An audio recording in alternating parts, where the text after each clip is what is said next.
Hey everybody, today I'm working on this absolutely beautiful 1959 Cadillac Convertible.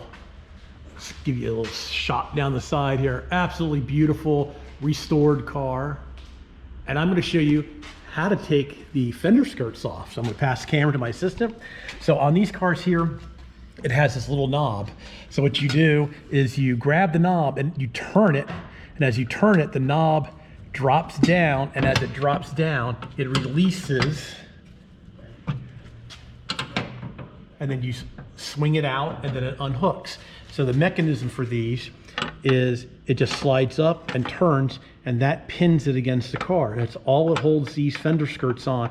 So I'll show you how to put it back on. First thing you do is you put that clip there, you hang that clip there, then you swing this up and make sure this goes behind, which it does. Now all you do is you push up, you turn, and you make sure it's locked. I always reach in, make sure it's locked, and it's locked.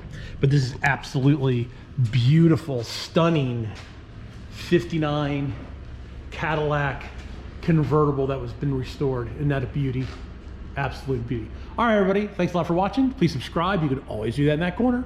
Please give me a thumbs up if you like my automotive videos.